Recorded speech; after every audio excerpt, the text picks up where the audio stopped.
বাংলাদেশ আমাদের মতো থাকবে, আমার স্বাধীনতা আমরা রক্ষা করব, আমাদের সার্বভৌমত্ব আমরা সেটা প্রোটেক্ট করব। আর আপনি সেই সার্বভৌমত্বকে দুর্বল করে আপনি ওদেরকে সুযোগ করে দিচ্ছেন বাংলাদেশের পেট চিরে বুকের মধ্যে দিয়ে রেল লাইন নিয়ে যাওয়ার জন্য। কেন করছেন?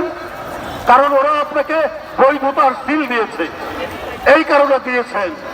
বন্ধুরা আমার, যারা আমাদের পানি দেয় না, যারা আমাদের সীমান্তে লোক হত্যা করে, যারা আমাদের এখানে পেঁয়াজের দাম বেড়ে গেলে পরে ভারতে পেঁয়াজ রপ্তানি বন্ধ করে দেয় বাংলাদেশে, তারা আপনার বন্ধু হতে পারে কিন্তু বাংলাদেশের জনগণের বন্ধু নয়। বন্ধুরা আমার, পশ্চিমবঙ্গে এবং আসামে ওখানে আপনার অনেক মুসলমান, তারা ইন্ডিয়ার মুসলমান, ওদেরকে বাংলাদেশি বলে আপনার মোদী সাহেবের স্বরাষ্ট্রমন্ত্রী অমিত শাহ তিনি বলেছেন এরা বাংলাদেশ থেকে আসা, এরা উল পোকার মতো। যারা উল পোকার মতো বলে তাদের নিজের দেশের মুসলমানদেরকে বাংলাদেশি মুসলমান বলে, তারা আমাদের বন্ধু হতে পারে? তারা আমাদের কোনো ভালো চায়?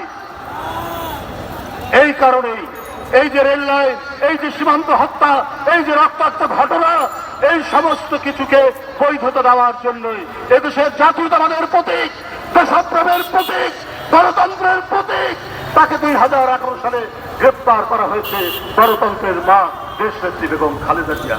সুতরাং বলবে কে? রেলওয়ের কথা বলবে কে? করিডোরের কথা বলবে কে? সীমান্ত হত্যার কথা বলবে কে? বলার একটাই কণ্ঠস্বর, সেটা দেশনেত্রী বেগম খালেদা জিয়া। তাই তাকে বন্দি করে খাবারের মধ্যে ওষুধ দিয়ে ক্রমান্বয়ে ধীরে ধীরে তাকে আজকে দুনিয়া থেকে সরিয়ে দেওয়ার যে প্রচেষ্টা, এই প্রচেষ্টার আমরা প্রতিফলন দেখছি।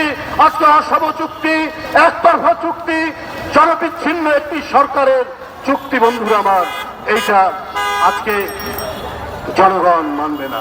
আমি আগেও বলেছি, আর কেউ নয়, এই দেশের সবচাইতে বড় শত্রু, এই দেশের সবচাইতে বড় বিষাক্ত সাপ, সেটি হলেন হাসিনা ভাইপার। এই হাসিনা ভাইপারের এর থেকে আজকে আমাদেরকে সাবধান থাকতে হবে। আমি অবিলম্বে দেশনেত্রী বেগম খালেদা জিয়ার নিঃশর্ত মুক্তি দাবি করে আমার বক্তব্য শেষ করছি।